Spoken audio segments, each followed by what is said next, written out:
나눌 말씀의 제목은 거룩의 능력입니다. 우리 성도님들이 하나님의 뜻이 뭔지 잘 모르겠다고 할 때가 있어요. 하나님의 뜻을 너무 알고 싶은데 하나님의 뜻이 뭔지 잘 모르겠다. 하나님의 뜻은 간단합니다. 하나님의 뜻은 거룩입니다. 데살로니가 전서 4장 3절 말씀을 보겠습니다. 데살로니가 전서 4장 3절 읽어보시죠.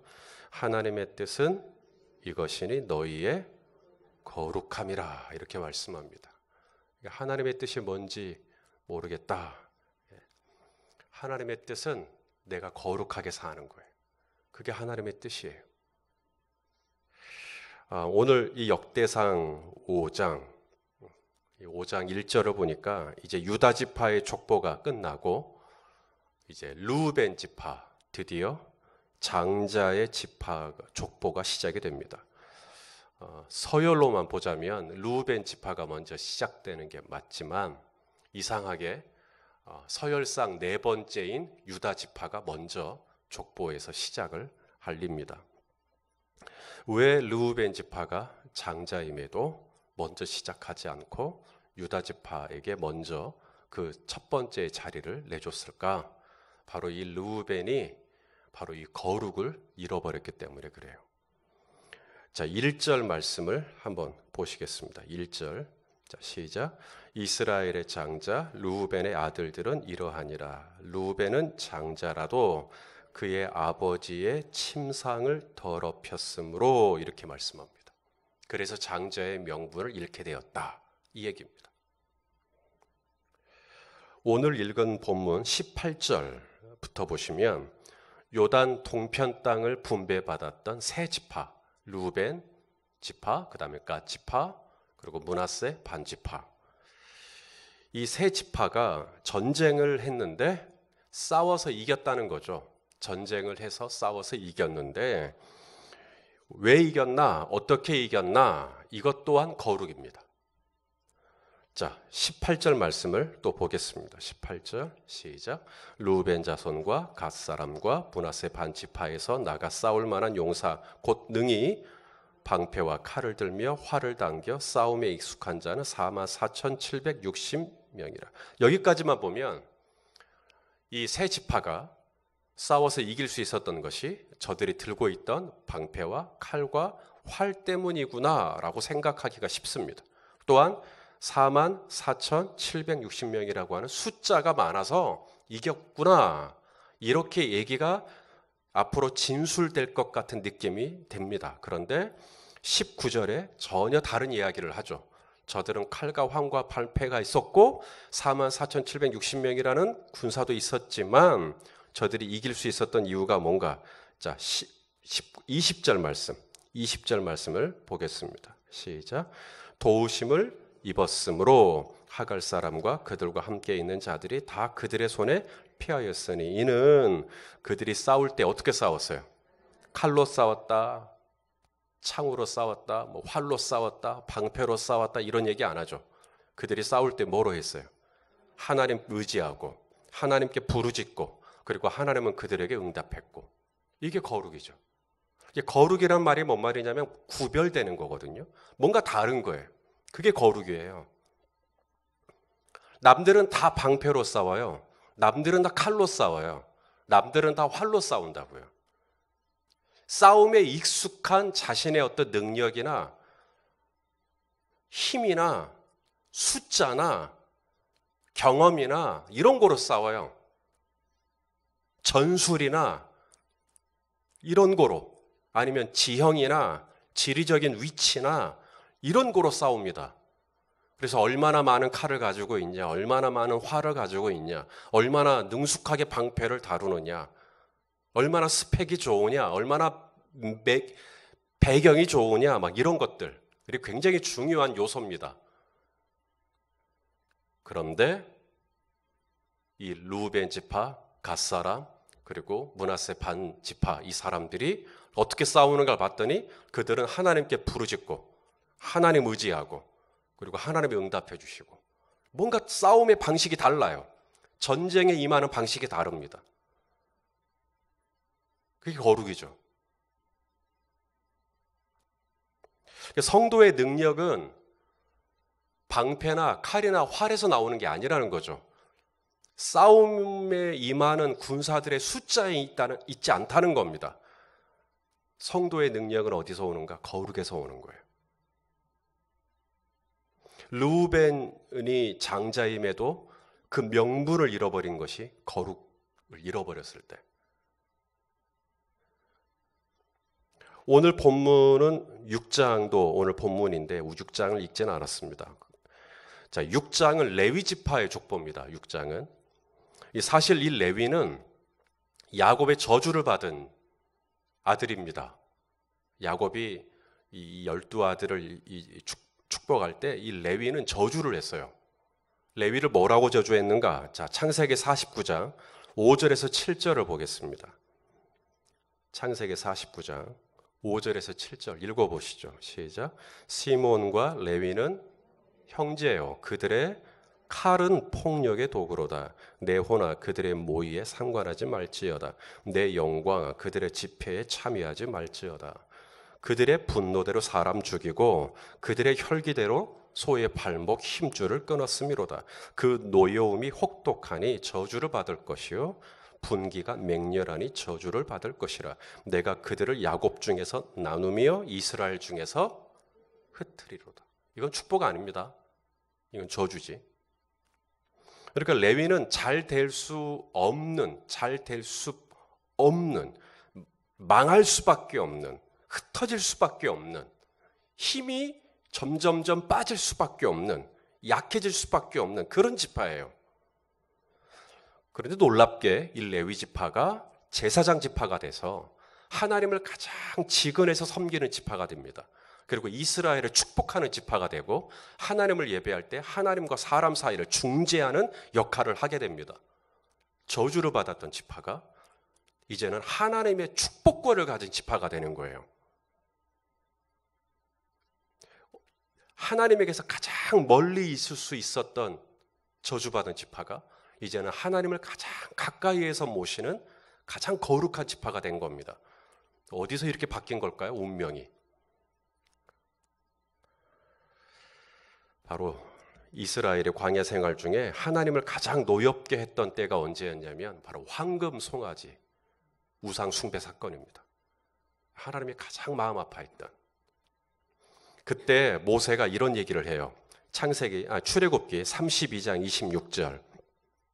이에 모세가 진문에 서서 이르되 이렇게 얘기를 합니다. 누구든지 여호와의 편에 있는 자는 내게로 나와라.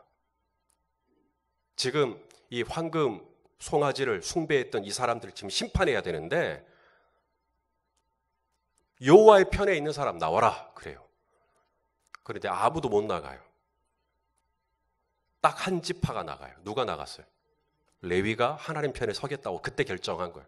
우리가 하나님 편에 있겠습니다. 남들은 다 황금 송아지 편에. 나는 하나님 편에 있겠다. 이게 거룩이죠. 난 딴 데로 가겠다는 거잖아요. 남들은 다 이리 가도 나는 하나님 편에 있겠다. 나는 말씀 편에 있겠다. 나는 진리 편에 있겠다. 이게 거룩이죠. 그래서 레위는 거룩 선택합니다. 나는 하나님 편에 있겠습니다. 여호와의 편에 서겠습니다. 이때 하나님이 레위의 운명을 바꿉니다. 그리고 레위 너는 앞으로 나를 섬겨라. 너는 내게 가장 가까이에 있어라. 완전히 바꿔버립니다. 그래서 우리 그런 말 있죠. 순간의 선택이 순간의 선택이 나의 영혼을 바꿔버리는 거예요. 내가 거룩을 선택하면 내가 거룩을 선택하는 순간 이것이 나의 영혼을 바꿀 수 있는 그걸 우리가 성경을 통해 보게 되는 거예요. 6장 10절을 보시면 아사랴라고 하는 제사장이 나와요. 자, 10절 말씀을 읽어볼까요? 시작. 요하나는 아사랴를 낳았으니 이 아사랴는 솔로몬이 예루살렘에 세운 성전에서 제사장의 직분을 행한 자이며 굉장히 소개가 담백합니다. 소개가 뭐 이렇게 특별한 거 아니에요. 제사장이니까 성전에서 제사장의 직분을 행했다. 이것뿐이에요. 다시 말해서 손희선 목사는 열린배대교회에서 목회했다. 이 얘기예요. 근데 그게 뭐 이렇게 대단한 소개입니까? 그게 뭐 대단한 한 줄입니까? 그런데요, 그냥 제사장이고 다 어차피 레위니까 그냥 똑같이 제사장인 건데, 이 아사랴만큼은 그냥 제사장이니까 제사장이라고 두루뭉실하고 넘어가는 게 아니라, 이 아사랴를 소개할 때는 그는 하나님께서 세우신 성전에서, 예루살렘에 세워진 성전에서 제사장 직분을 행한 사람이다. 이 담백한 표현 안에 이게 무슨 뜻이냐면, 아사랴는 그 시대에 성전에서 제사장 직분을 가장 제사장답게 행한 사람이다. 지금 요 얘기를 하고 싶은 거예요. 자, 그러면 이 아사랴가 행했던 일이 뭔가, 이 아사랴 제사장이 행했던 일을 보려면 역대하 26장을 보셔야 돼요. 자, 여러분 역대하 26장으로 넘어가십시오. 역대하 26장으로 가셔서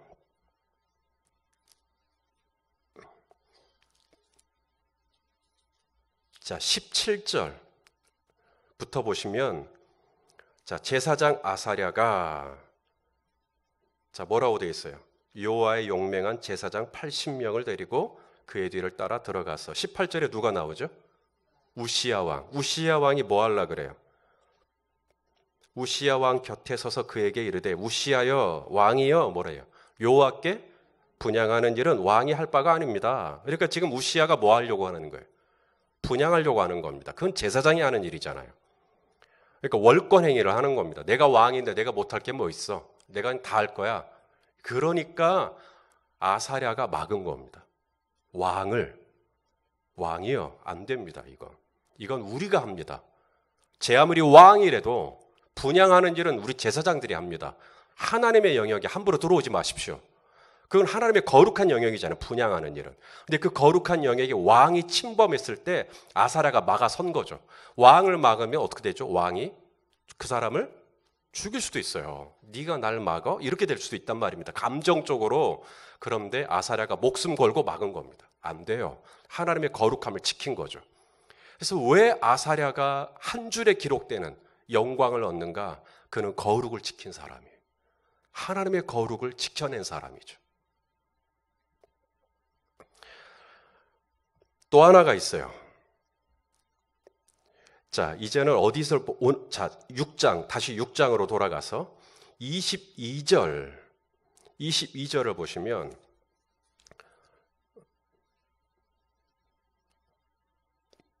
누구의 이름이 등장합니까? 응? 고라. 보이십니까? 고라. 이 고라의 이름이 등장합니다. 이 고라가 누구인가? 민수기 16장에 보면 이 고라가 다단과 아비람과 지휘관 250명과 함께 모세에게 반역을 하죠. 모세에게 반역한 이유는 뭐예요? 왜 너희만 하나님의 음성 듣냐? 나도 하나님의 음성 들을 수 있다, 이거거든요. 그래서 대제사장의 직분을, 아론이 가지고 있는 대제사장의 직분을 탐합니다. 나도 대제사장 할 수 있다, 이거예요. 그래서 정면으로 도전합니다. 권위에, 하나님이 세우신 권위에 도전해요. 이때 고라와 그와 함께 있었던 사람들이 심판을 받죠. 땅이 갈라지고 산채로 스올에 빠집니다. 스올은 지옥이거든요. 산채로 지옥불에 떨어지는. 자, 민수기 16장 31절 32절. 민수기 16장 31절 32절 봅시다. 시작. 그가 이 모든 말을 마치자마자 그들이 섰던 땅바닥에 갈라지니라. 땅이 그 입을 열어 그들과 그들의 집과 고라에게 속한 모든 사람과 그들의 재물을 삼키며, 여기 고라에게 속한 모든 사람을 삼켰다. 고라에게 속한 모든 사람을 삼켰다. 그런데요, 오늘 이 역대기 보세요. 역대기 족보에 보면 22절에 그의 아들은 고라요, 그 다음에 그의 아들은 아스리요. 분명히 고라와 그에게 속한 모든 사람이 삼킨 바 됐는데 고라의 아들이 이어지고 있습니다. 고라와 다단과 아비람과 지휘관 250명이 거역을 했을 때 땅바닥이 갈라지고 다 죽었어요. 그랬을 때 고라의 아들은 이어지고 있는, 이건 뭘까요? 자, 민수기 26장 10절 11절을 보십시다. 민수기 26장 10절 11절. 자, 읽어보십시다. 시작. 땅이 그 입을 벌려서 그 무리와 고라를 삼킴에 그들이 죽었고 당시에 불이 250명을 삼켜 징표가 되게 하였으나, 그 다음 뭐라 되어 있어요? 고라의 아들들은 죽지 아니하였더라. 왜 고라의 아들들은 죽지 않았을까요? 땅이 갈라졌고 다 빠져 죽었는데 고라의 아들들은 끝에 매달려갖고 대롱대롱 매달려갖고 거의 산 거예요. 그 뜻일까요? 고라의 아들들은 아버지 고라의 반역에 동참하지 않았던 겁니다. 아버지가 다단과 아비람과 당시의 지휘관 250명, 우리 교회 목자, 목녀 250명이 만약에 동참했다고 생각해 보세요. 얼마나 많은 사람들이 움직였겠어요. 흔들렸겠어요. 그런데 그렇게 지휘관들이 움직이고 다단과 아비람이 움직이고 그랬는데도 고라의 아들들은 거기에 동참하지 않았다. 그 반역에 참여하지 않았다. 그게 뭐죠? 남들은 다 고라의 길로 갑니다. 남들은 다 그 길로 가도 고라의 아들들은 딴 길로 가는 거예요. 그게 거룩이죠. 고라의 아들들이 그렇게 거룩을 선택했을 때 거룩을 선택한 고라의 아들들은 훗날 어떻게 됐을까요? 자, 우리가 읽지는 않았습니다만 역대상 6장 33절 34절, 자 6장 33절 34절 보이십니까? 자, 읽으시죠. 시작. 직무를 행하는 자와 그의 아들들은 이러하니 그앗의 자손 중에 헤마는 찬송하는 자라. 그는 요엘의 아들이요 요엘은 사무엘의 아들이뇨. 자, 이 고라의 후손, 고라의 아들들의 후손 중에 바로 여호와를 찬송하는 사람들이 나오기 시작합니다. 시편 42편부터 49편까지 42, 43, 44, 45, 46, 47, 48, 49 이게 다 고라 자손의 시입니다. 땅이 갈라져 삼켜버렸던 고라 자손의 시가 나와요. 아니 그렇게 지옥불의 산채로 삼켜졌던 이 사람들이 어떻게 시를 쓰지? 예, 그의 아들들이 살아남은 거예요. 그의 아들들은 어떤 아들들인가? 아버지의 반역의 길로 가지 않는, 남들은 막 지휘관 250명까지 다 그 길로 갔을 때 그의 아들들은 그 길에 참여하지 않는 거룩한 길을 선택하는 거죠. 그랬을 때 그들은 하나님을 찬송하는 사람들이 되고요. 뿐만 아니라 우리가 33절을 봤죠. 34절에 보면 사무엘의 이름이 등장합니다. 사무엘이 고라 자손의 후예예요. 사무엘이 누구예요? 기도의 사람이잖아요. 사무엘을 통해서 다윗이 기름 부음을 받죠. 그래서 이 고라 자손 때문에 다윗이 이어졌고 고라 자손 때문에 예수 그리스도가 나오게 되는 거예요. 분명히 지옥불에 떨어질 수 있었던 고라 자손이에요. 그런데 지옥불에 떨어질 수 있었던 고라 자손이 예수 그리스도로 이어지는데 중요한 역할을 감당하는 키가 되는, 이게 어떻게 이런 일이 가능하나? 거룩을 선택했기 때문이에요.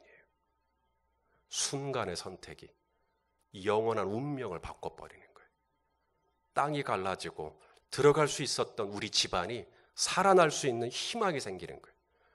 너는 이스라엘에서 흩어질지어다. 분명히 레위에게 그렇게 말했는데 레위는 가장 하나님 가까이에서 하나님을 모시는 지파로 거듭나는 거예요. 무엇 때문에? 거룩 때문입니다. 누구보다 장자로서 유산도 2배를 받을 수 있었던 축복과 자격이 주어졌던 루벤이었지만 그 능력을 잃어버립니다. 명분을 잃어버립니다. 거룩을 잃어버렸을 때. 칼과 창과 방패와 활로 싸우는 게 아니라 만군의 여호와의 이름을 의지하고 그 이름을 부르짖고 그 이름을 찾았을 때 하나님은 그렇게 거룩한 당신의 백성들에게 도와주셔서 전쟁에서 이길 수 있도록. 거룩이 무엇입니까? 거룩은 나의 운명을 바꾸고, 거룩은 내가 싸우는 능력이요, 거룩은 나의 집안을 바꾸는 하나님의 축복의 통로가 된다는 거예요. 이게 바로 레위가 우리에게 보여주는, 그리고 루벤 지파가 우리에게 보여주는 거룩의 메시지입니다. 성도는 거룩의 능력이고요, 거룩의 지혜고요, 거룩의 축복이고요, 거룩이 나의 모든 걸 뒤바꾸는 거예요. 그래서 오늘 이 하루도 우리 하나님의 뜻은 도대체 뭘까? 하나님의 뜻을 찾기 위해서 너무 헤매지 마세요. 하나님의 뜻은 이것이니 너희의 거룩함이라. 오늘도 주님은 저와 여러분이 정말 이 세대를 본받지 않고 이 세대는 다 고라의 길로 갈지라도 나는 말씀의 편에, 누가 여호와의 편에 설 거니까 내가 여호와의 편에 서게, 그게 거룩이거든요. 그렇게 하나님의 편에 딱 서가지고 거룩을 선택할 때 당신의 운명, 나의 운명, 우리 모두의 운명, 이 공동체의 운명이 거기서부터 새로워지는 하나님의 은혜가 작동될 줄로 믿습니다. 그렇게 거룩을 선택하는 복된 하루가 되시기를 예수님의 이름으로 축원합니다.